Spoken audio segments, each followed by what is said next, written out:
Ok.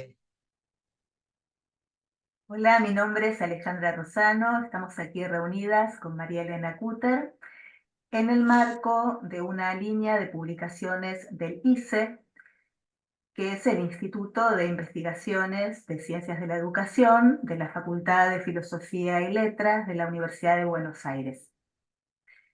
María Elena tiene una vasta trayectoria, es especialista en prácticas del lenguaje y alfabetización. Ha participado en la elaboración de diseños curriculares de la provincia de Buenos Aires y de la ciudad de Buenos Aires y formado parte de equipos técnicos y coordinado programas y proyectos vinculados a la lectura, a la escritura, a la alfabetización y a la reorganización de las trayectorias escolares. En esta línea hemos compartido durante muchos años la coordinación del programa de aceleración de la ciudad de Buenos Aires. Y en esta suerte de conversación que vamos a tener, nos ocupa especialmente el desarrollo de propuestas alternativas al aula estándar, a la organización habitual de la escuela, para generar oportunidades, para generar precisamente alternativas de aprendizaje para todos los chicos y chicas y especialmente aquellos que desarrollan una trayectoria escolar no esperada, que no condice con lo que el sistema educativo espera. Así que vamos a la primera pregunta y a empezar a esta conversación. Bueno, vos tenés, María Elena, mucha experiencia en diversas jurisdicciones, en la coordinación de programas y proyectos, como decíamos recién.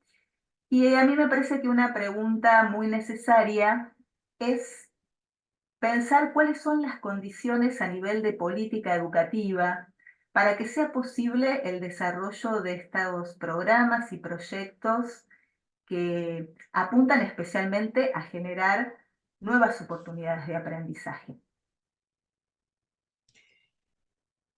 Yo creo que buenos días primero, abarca a muchas variables que son difíciles a veces de atrapar.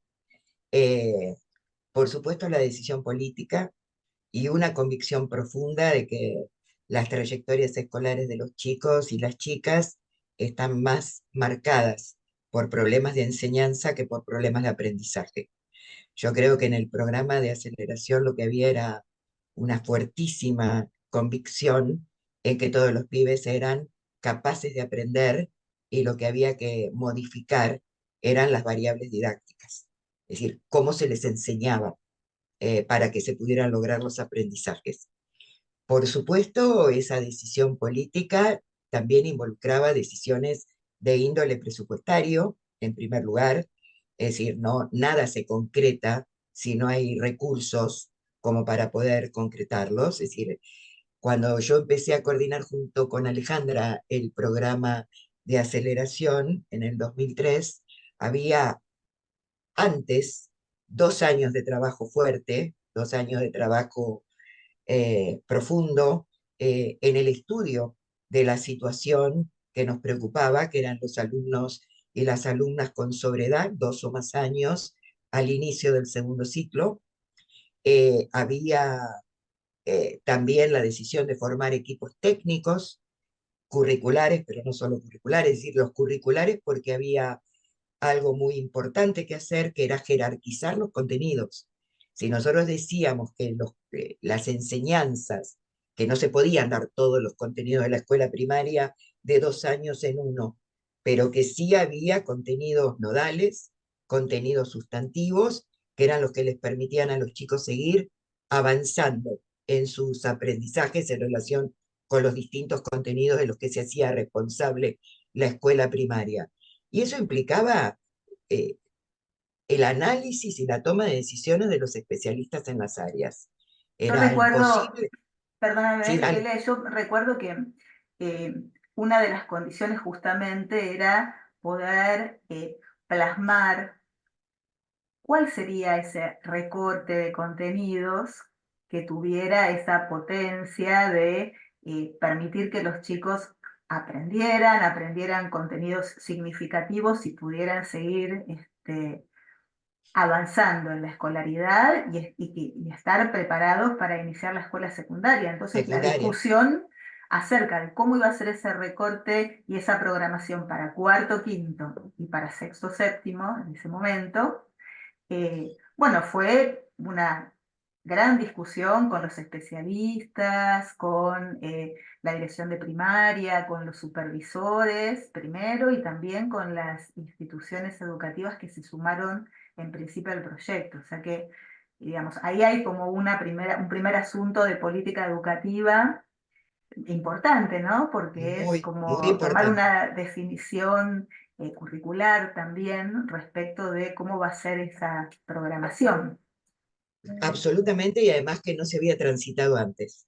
Y la idea que nosotros teníamos muy fuerte era que los contenidos no iban a ser idénticos, pero sí iban a ser equivalentes, es decir, definir qué contenidos iban a ser equivalentes a los contenidos que los chicos transitaban a lo largo de 2 años, eran decisiones que no podían estar en manos exclusivamente de los docentes. Es decir, había algo del orden del conocimiento de la disciplina y las didácticas de las disciplinas donde los especialistas tenían mucho que ver.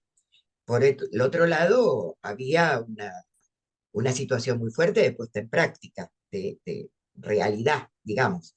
El grado de aceleración iba a tener que tener una propuesta didáctica que iba a ser realizada, que iba a ser llevada adelante.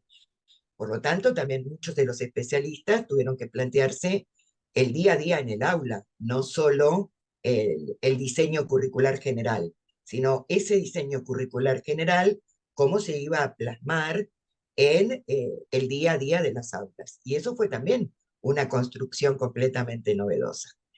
Además de todo esto que estamos diciendo, había cuestiones de la organización del sistema. Es decir, nosotros poníamos ciertas condiciones para que esto funcionara. Una era el grupo pequeño. No queríamos que los chicos se perdieran en lo que significa una clase total. Necesitábamos estar muy cerca de los chicos. Y eso significaba armar un grado con un número limitado de chicas y chicos que no era lo común. También necesitábamos tener no solo al maestro a cargo de ese grupo de alumnos, sino una asistencia técnica. Y esto implicaba, por supuesto, una modificación de las condiciones, pero también modificación presupuestaria. Estaba todo como concatenado. Eh, ¿Qué más te puedo decir?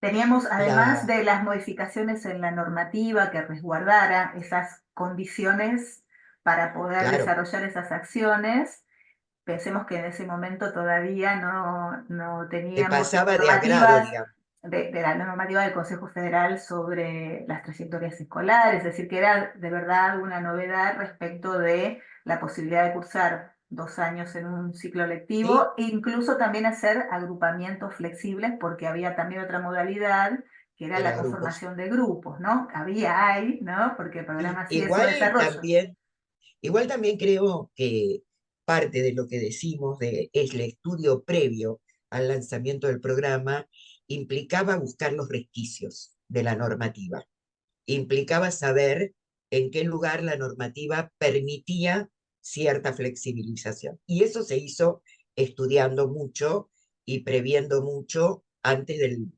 el lanzamiento del programa. Claro. La otra cuestión es que hubo que preparar materiales. Si querés, después hablamos de los materiales, pero los materiales fueron generados con ciertos criterios y con cierta anticipación para que cuando se lanzara en febrero del 2003 todo estuviera preparado para que se pudiera llevar adelante en las aulas. Eh, Tampoco podíamos elegir maestros porque el estatuto del docente no lo permitía. Entonces nosotros teníamos que hacer un trabajo fuerte con, bueno, con los supervisores fue anterior, con algunos directores de las escuelas involucradas fue anterior, pero con los maestros fue cuando se definieron quiénes iban a ser los maestros de los grados y grupos de aceleración. Yo No, no eran recuerdo maestros elegidos. eran maestros formados por el programa, que es una cosa bien distinta, ¿no? Sí, yo recuerdo en ese momento que una de las opciones que se tomó fue conversar con las escuelas para que los equipos directivos, junto con los supervisores escolares, pudieran hacer alguna propuesta de maestros titulares de la escuela que quisieran asumir esta responsabilidad Asumir de el formar desafío. parte, ¿no? del programa con eh, ciertos acompañamientos, la asistencia técnica era uno de ellos, muy fuerte. Los maestros, ahora es diferente, ¿no? Porque ahora sí el programa tiene digamos, un reflejo, digamos, en la POF y unas modificaciones normativas respecto de ese momento inicial, pero en ese momento inicial lo que se hacía era convocar a los docentes titulares para que pudieran tomar una reubicación y asumir el trabajo en un grado o en un grupo de aceleración. Eh, Antes de pasar a la Te puedo pregunta, interrumpir un sí, sí, minuto antes de pasar a la otra pregunta? Una de las instancias que a mí me pareció crucial en el momento del lanzamiento del programa fue que por primera vez en febrero se convocó a los maestros involucrados para 5 días de capacitación intensiva y de trabajo no solo con los aspectos didácticos que se les estaban presentando para llevar adelante la tarea, sino también para hablar bastante de la relación pedagógica entre la escuela, los docentes, los alumnos que nosotros estábamos imaginando, que era cómo ubicar a los pibes y las pibas en otro lugar, como una mirada completamente diferente sobre las chicas y los chicos y sus posibilidades de avanzar, con sus posibilidades de reorganizar esa trayectoria.